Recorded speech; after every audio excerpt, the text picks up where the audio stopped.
Hey garden friends, as promised, finally I'm getting to my rose pruning, care, deadheading guide, and how some of my methods are different than what is traditionally recommended. So stay tuned for that.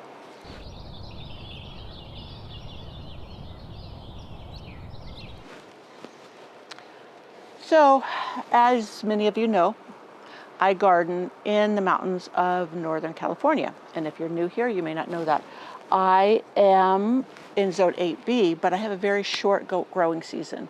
And that affects what roses I can grow.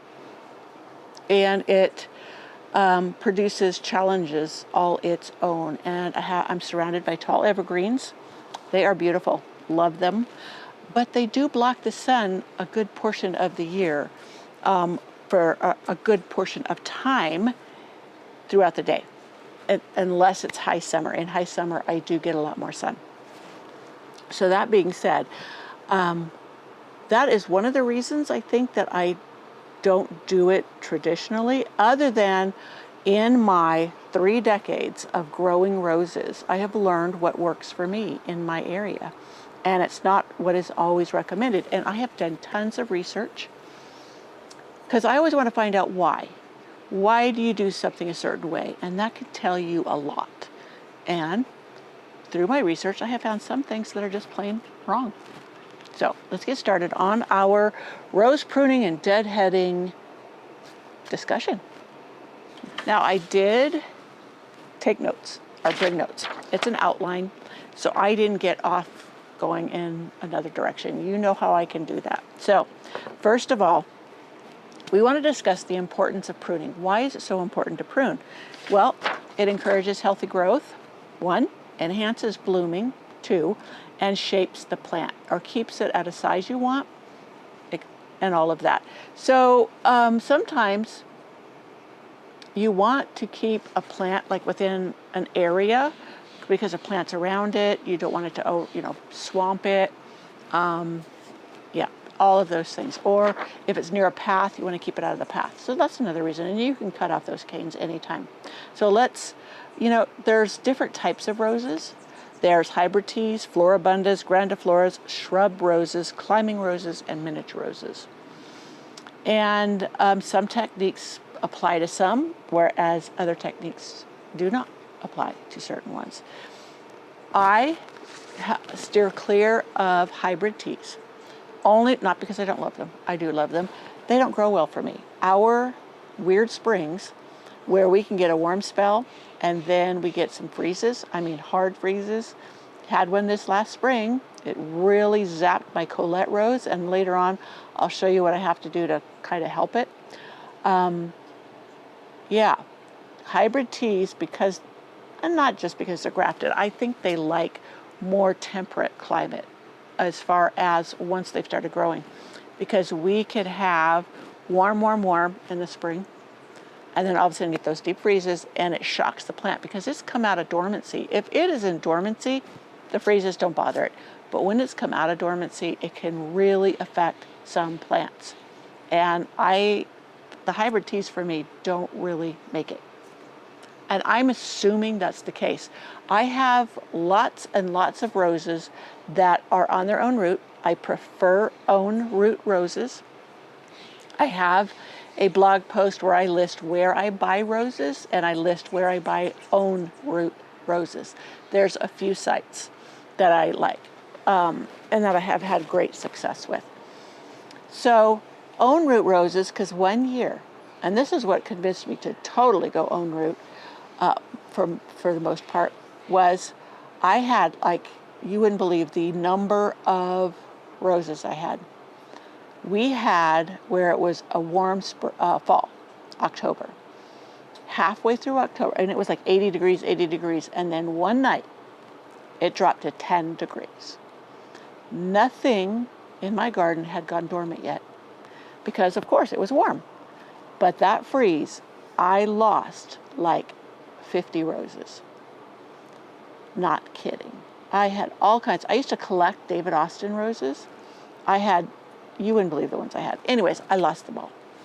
And because they were not on their own root, they were grafted onto another rose's base, then what came back from the roots was that base rose. It wasn't my original rose I bought. If it had been on its own root, anything that came back from underground would have been the rose that I had purchased. So now, just because I can have those weirdo freezes, I go for only own root roses, and then if I have to cut the rose to the ground, it will come back true.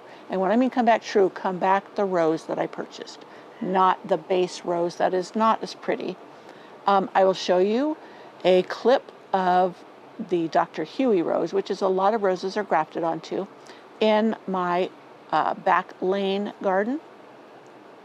And it's actually behind my tool shed, but I can see it from the back lane. And that's, anyways, that's the spiel of why I aim for own root roses only.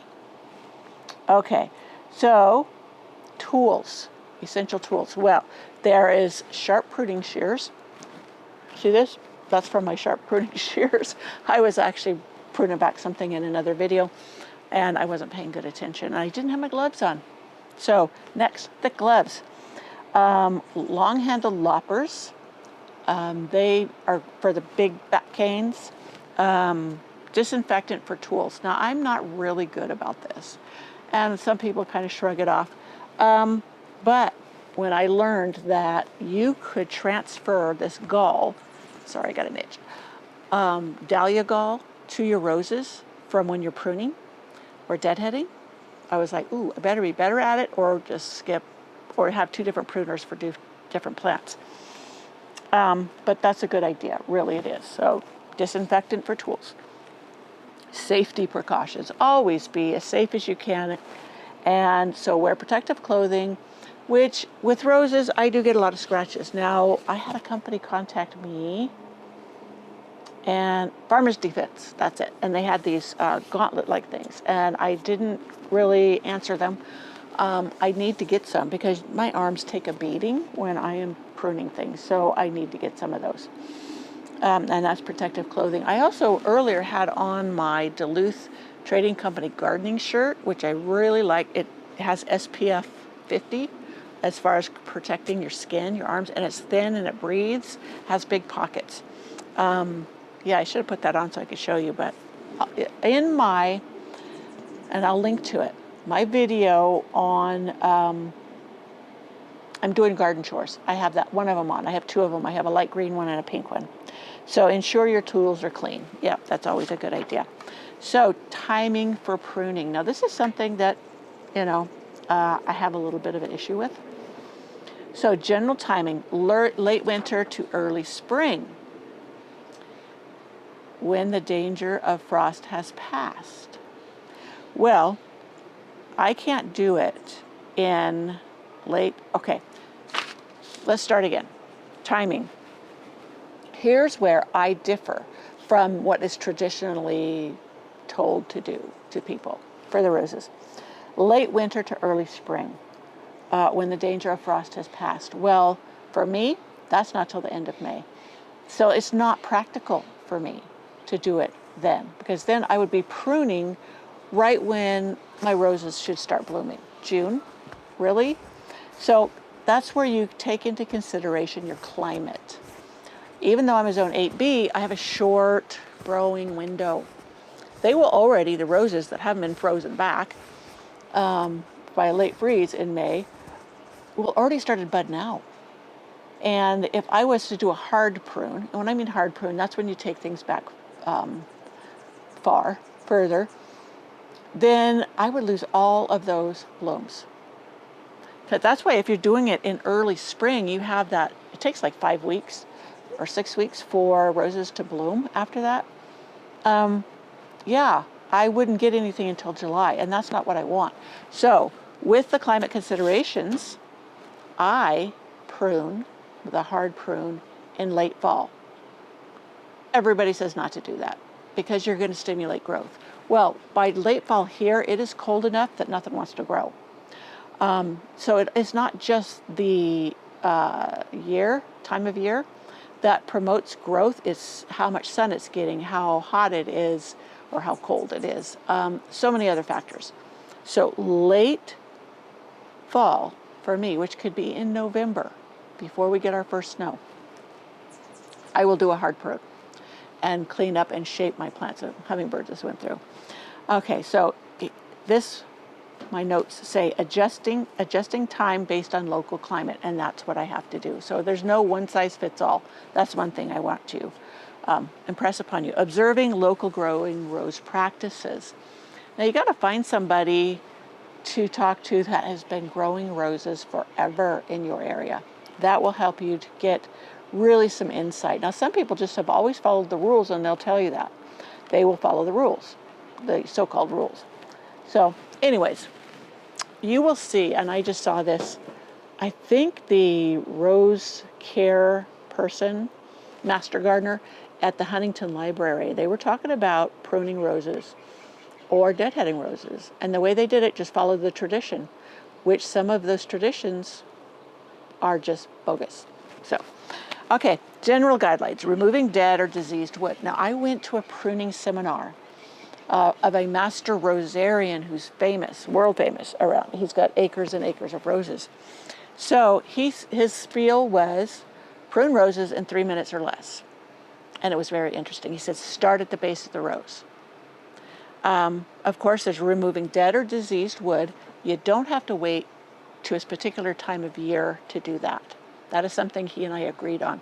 You don't wait. Anytime you see diseased or dead wood, cut it out. Now here is one thing that is a total myth. Cutting at a 45-degree angle. Nope. That is not required. The premise on that is the water will sit on the tip and cause problems. No, it won't.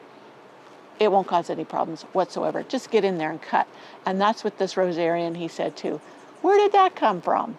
Somebody made it up, and it's just totally not even worth worrying about. Just get in there and cut. Don't worry about an angle. Make cuts above outward facing buds. Now what that's supposed to do is keep your rose base shaped or V-shaped. That's not always true. You do kind of you don't want things growing in and getting too congested in the middle, but you don't always want to cut to an outward facing bud, because pretty soon you're not going to have anything in the middle. Be judicious. You can cut to a sidewards facing bud, an inwards facing bud if it's got plenty of room.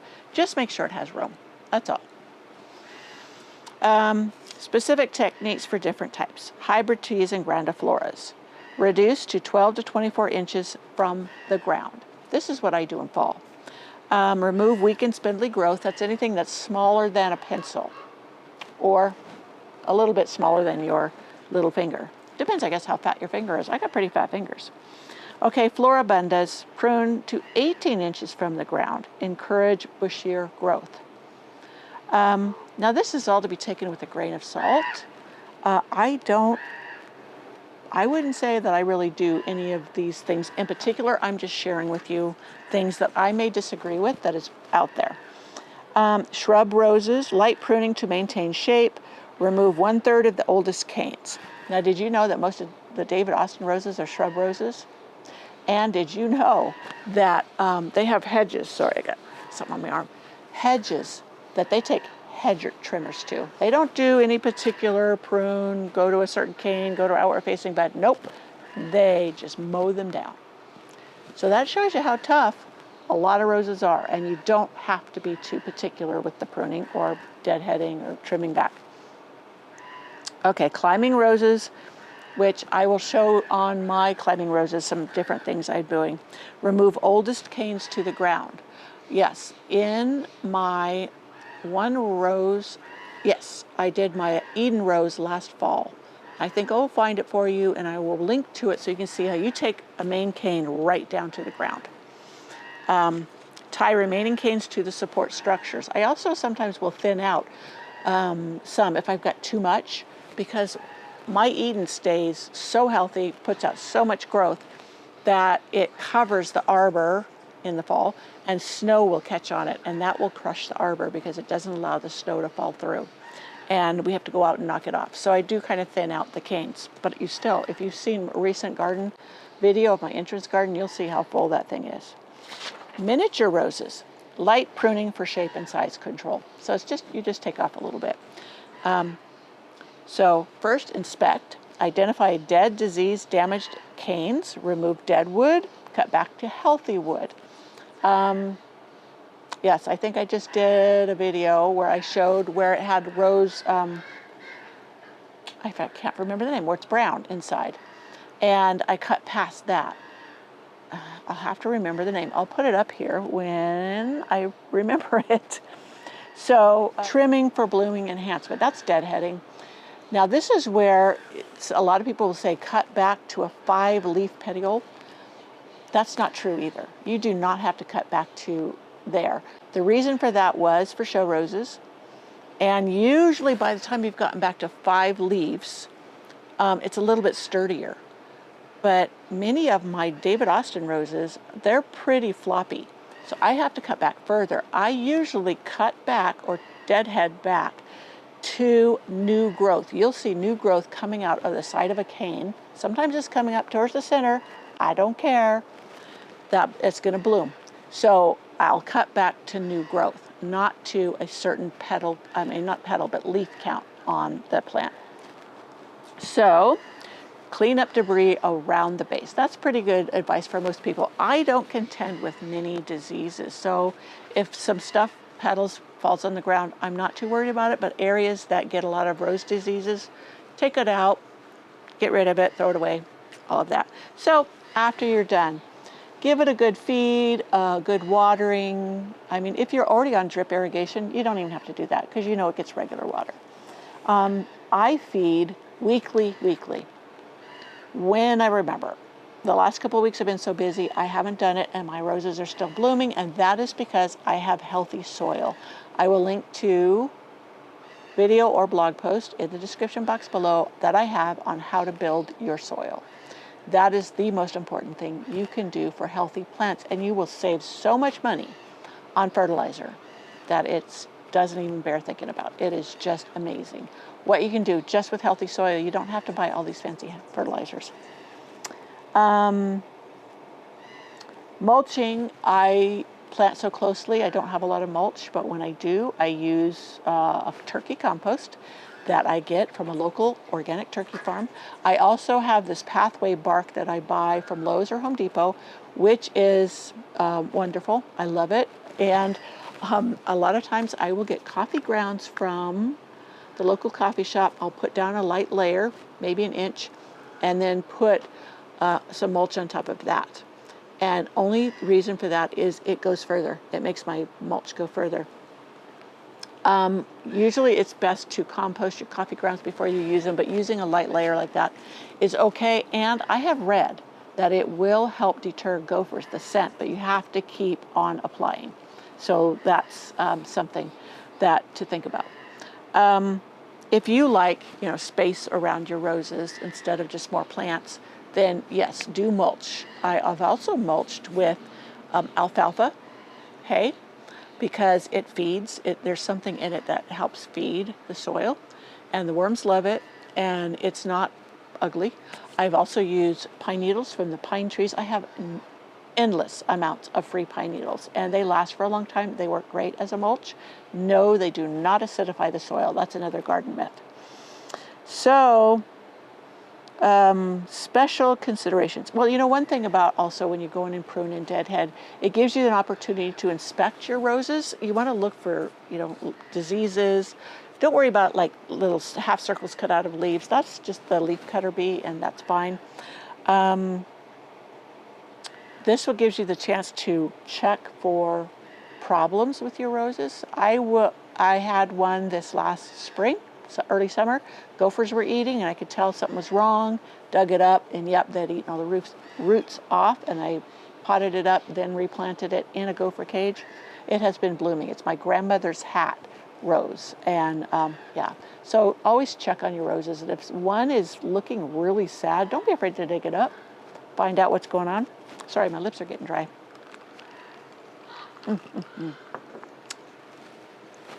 Overgrown roses. What if you inherit some overgrown roses? You could buy a new house or something. Go in the late winter if you can, early spring, and do a rejuvenate prune. I think I did one on a climbing rose for you. But anyways, you can just take them back down to a low level. Like I said, 18 to 12 inches. So if you're afraid, go to 18 inches. That'll work for any rose. So I think that's it. So always adjust the techniques for your local conditions. And you know what? If one way doesn't work for you for certain things, then don't be afraid to branch out or try something different. That's how I had to do it when I learned that certain things didn't work here. I just went in and did it at another time of year, and it worked fine. And so just pay attention to your roses when you can. Roses are not hard. I have a whole blog post on growing roses. It's easy. Grow roses that are tough. Find ones that like your local climate and area. I have found, like my Colette rose, which I'll give you a little demo on. It took those late freezes hard. I thought it was going to die. Whereas my Kiss Me Kate rose, I have other arbor roses that came through it with flying colors. It didn't bother them a lick. So, yeah. Also my Olivia Rose Austin rose. I thought it was going to die from those late freezes. It really took it hard, while other roses didn't even miss a beat. Now my Olivia has recovered, but it doesn't mean it would do that every year. And something's setting off my Ring camera. Anyways, it's the breeze probably. So that is my spiel on roses. I will let you go or watch me do some rose trimming, deadheading, etc. Or I have already included it in here. I'm not sure which way I'm going to go. So this is a perfect example of an old cane. Let me get in here, my shadow will cast. See how it's brown and crusty and this top is black? So I am going to come in and take this out. And this right here needs to come out. And I will do that with loppers. Now it does have some green growing up it, but in late fall, I could leave that for now, but I could also take it out. Now this rose has struggled from the late freezes we had. Now look at this cane over here. See how that's peeling and how that's bare? That really, really needs to come off. Now this one, I do believe, look how this bottom part is showing, and it looks like it might be a grafted one. And even if it's not, I just don't have it buried deep enough. So I need to top this up with soil. Those old canes will come out when I get out the pruning shears, not pruning shears, but pruning loppers. But it has a lot of green growth coming in, and that's the blooms I'm going to get this year. So definitely that brown and gray and peeling stuff will come out this fall, if not sooner. I had thought about coming in and doing a heavy prune on this rose because it was looking so sad. And yeah, that really does need something. But I will get to that. But that's the old growth that you want to remove. I'm going to show you an example of a green cane. So you see this? This is new and whatever. See, this is still got green on it. It's not completely brown. So even though it's browner than this one, this is still a very good cane. And it's throwing up healthy new growth, etc. So none of these, I think I really pruned this out well last fall, and all of those are really good viable cane. There's no damage or disease, etc. that I can see on this one at all. So, and this is my Kiss Me Kate arbor rose. It's just doing gorgeous.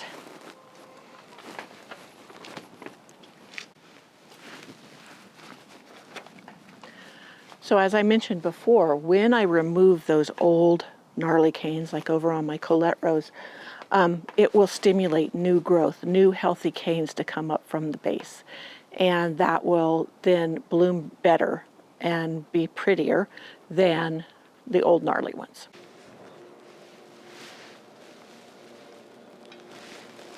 Let's see if I can show you on this rose how easy it is to deadhead. Hopefully you can see this portion down here. Let me hold these aside. And look at those are dead blooms. That's it. That's how easy it is. See, there's these branches. When you go to prune, now I showed you deadheading. I did not worry about going to 5 leaflets, nothing. To show you, hopefully you can see, there's some damaged canes down here. Whenever you go to prune, you take a moment to look, and the first thing you look for is dead, diseased, or damaged canes. Now these are, look at the gray, the brown. I'm going to take it down to clean wood. I'd probably do this on another rose for you, but look at that. So that'll go in the trash. And this big stem here is also dead. So I'm cutting that out. You see that? And then this one. Now with the roses all up here, couldn't see it. Now cut down to good wood. See that piece there? Now there's still, oh dear, I just busted it. But you see it had canker. Let me see how I can see in the camera. See that? That's canker. That needed to come off anyways, even though it was blooming pretty. I can cut that and put it in a vase in the house. But yeah, that's still got canker. So I got to cut down to where it's clean wood. There. You see how this side has canker, the brown, and this side is clean. So that's what we wanted to do.